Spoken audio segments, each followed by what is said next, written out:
So I decided to give odds here to Toph, giving myself 1 minute against 5 minutes for him. I definitely knew I'd be up against it here. As you just saw, Toph's a pretty good player himself, and is certainly no stranger to the quick play. I decided to play the Sicilian, going with my trusty e6 Taimanov stuff. And I was really annoyed with the move c3 by him. One of my least favorite openings, the Alapin Sicilian. But him with move d6, and we continue from here. I think it was about a night or two ago. Oh, I think we went about even, right?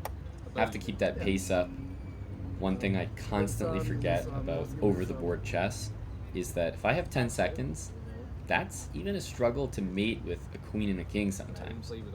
Like, it takes a good 1 second minimum to make your move, or like react to your opponent's move first of all, think of your next move, make that move, and then hit the clock, and then get ready to do it all over again. So your time disappears way quicker over the board compared to online, and if I'm online and I have 10 seconds, it feels like the world. But over the board, that's going to take some getting used to for me. So every second counts.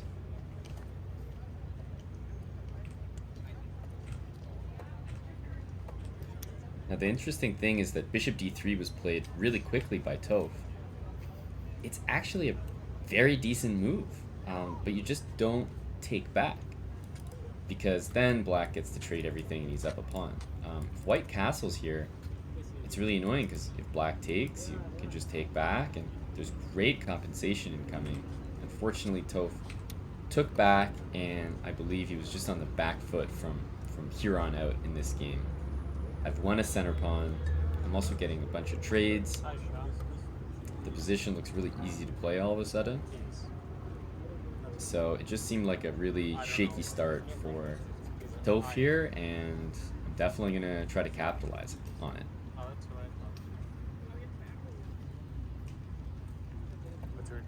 Queen trade is always welcome, and bishop c5 looks important. Getting that crucial diagonal. If the rook ever goes to b1, I have b6, which just keeps everything secure, sturdy, under control.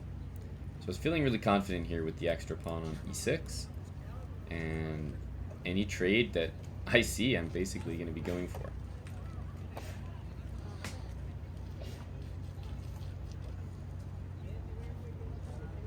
I was particularly concerned about something like bishop to f3. It's not like it's winning for white or anything like that, but rook b8 after bishop f3 always gets met by bishop f4. So bishop f3 continues to be a strong looking move, hitting that b pawn. I can't play b6, rook b8 gets met, as I said, with bishop f4. I kept thinking that was the annoying way to play. I had a few moves in reserve. Bishop c6 is always playable, for example, against bishop f3, but still seemed like the tricky thing to do. Instead, rook b1 lets me go b6, and now I was absolutely confident that I was going to convert this, because b6 is very, very solid. I have no pawn weaknesses anymore, and I have that one extra pawn from earlier.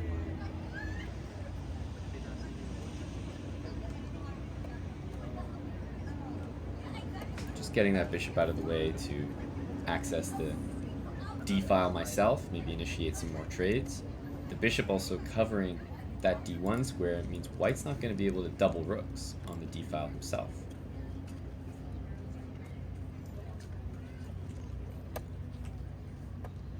Quickly the rook goes to the center, and I have to admit, there's something about over-the-board chess, it's just some weird psychological phenomenon that when your opponent makes a really quick move, for me and a lot of other players I know as well, you have this sense of urgency to make a quick move in response.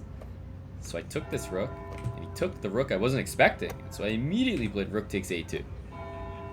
I just wasn't expecting bishop takes rook on a8, I was expecting bishop takes rook on d2, and as a result, I totally missed the very simple rook takes f2. With my bishop there, the bishop hanging, that's like a win on the spot for black. So I missed a totally winning move because I'm playing way too quick. Time odds doesn't help. And unfortunately for him, rook to e1 walks into some nasty stuff there. And it's going to be a full rook loss. To be honest with you. You took the bold way out. Yeah, let's Yeah. But you definitely just, like, you bet you dropped the pawn for no reason, right? Yeah. Very, very fortunate for you. Right.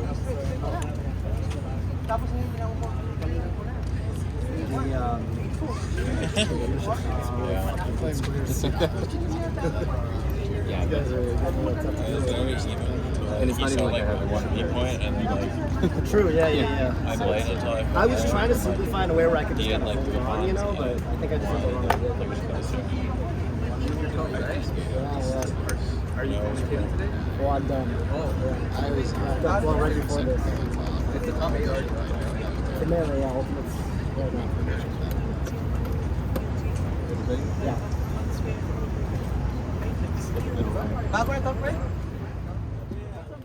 And I start with d4.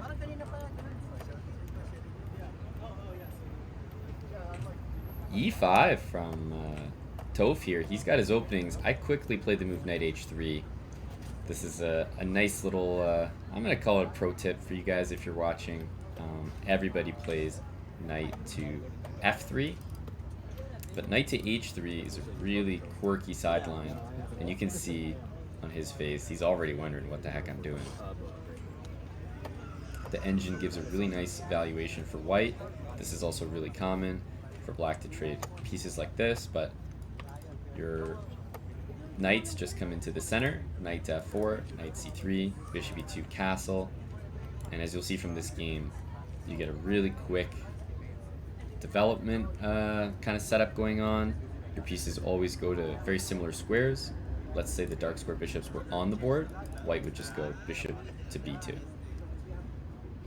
So I really like my opening. I was actually feeling more confident in this game than I was the last game. But Toph hasn't made any blunders yet. He's got his pawn back. It is a better position for white, but that needs improving, as with any chess game.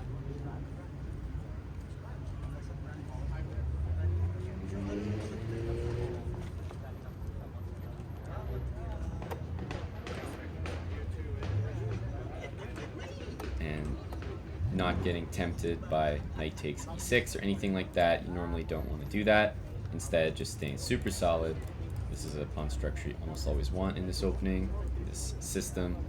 And my next move is most likely going to be short castle. Maybe knight to d5 can be played as well.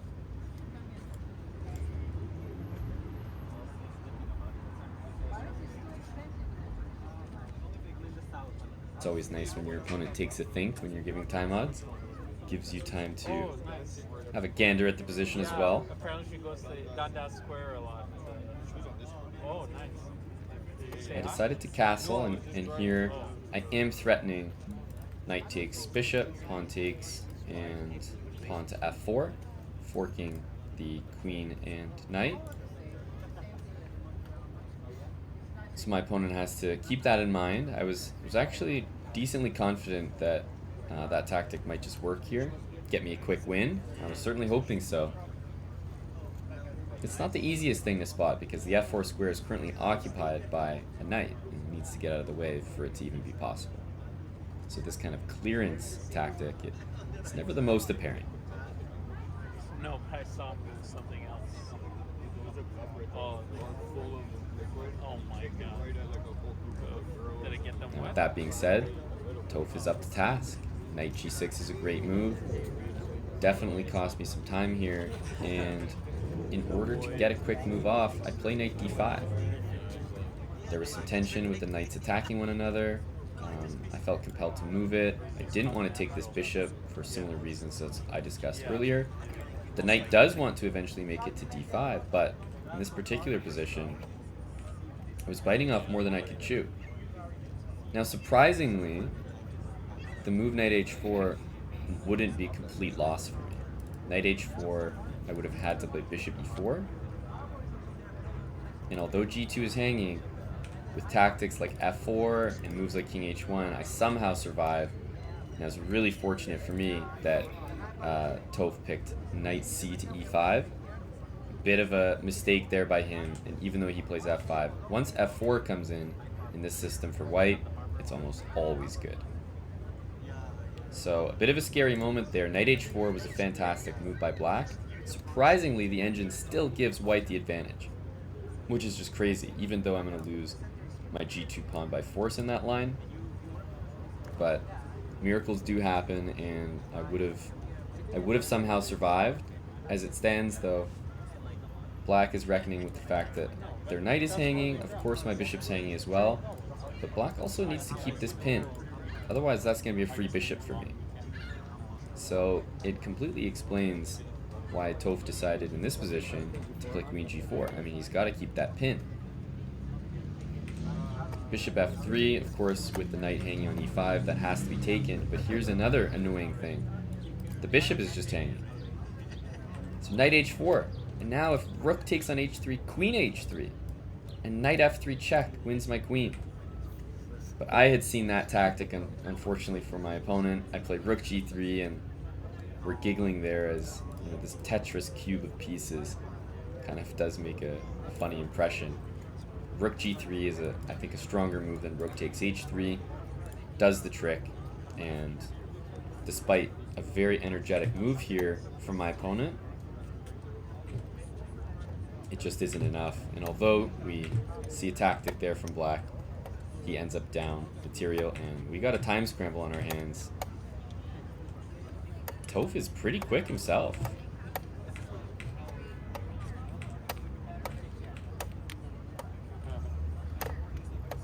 Some panic here settling in at the end, but he really stuck with it there. And a checkmate to finish things off. GG's to Toph. He's a hell of a player and a very quick over the board player, actually. Yeah. And I basically have to do the exact same thing, but it's tactically worse.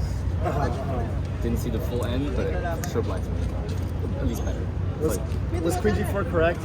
There, maybe, but there I think you can't do better than maybe what happened, where you're going to be down something. Well, I was also just thinking, like, fucking quick drop my queen all the way back. But no matter what, it looks like the end of everything is like you might like each lose a piece, but then you always got this guy that can take it. So I don't think at that point you had better, but earlier it's a knight e5. Knight e4 is like a better way to attack because you attack both things at once. I think I saw that after I played it. Both tenders first. It's a good thing you saw it after you said that. Yeah. Listen. Better than nothing. Can I play? Get in there. Yeah, man. You're fucking fast, huh? What do you mean you're fast? Yeah, get out. I was impressed. You're keeping up there. I thought I'd give you guys a little behind the scenes here about Toph, especially if you're from the Melee community. Maybe you had no idea that Toph is actually a total badass at chess. Check it out. I mean, he's pretty much at his peak ratings in most categories. 1800 rapid rating with a good sample size of games. You know, 5,000 bullet games. He's peaking at 1800. 2,500 puzzles as well. Also a peak. 5,000 attempts there. And then he's got his blitz, which he plays the most of. 11,000 blitz games pretty much. And he's 1673 right now. Peaked as high as over 1750. So he's no joke, man. Great player. He also attended one of our chess retreats that we posted about last year, the Tulum chess camp. This Toph is a great player and obviously known for his commentary in the Melee community as well. So once again, big shout out to Toph showing up, playing a few games. Hey, what's up, guys? I hope you enjoyed the video. It's going to be part of some more videos from Nathan Phillips Square here in Toronto. As you can see, it's beautiful. But if you like that video, make sure to check out more of that right over here. And subscribe to the channel right here and turn those post notifications on so you don't miss the next video.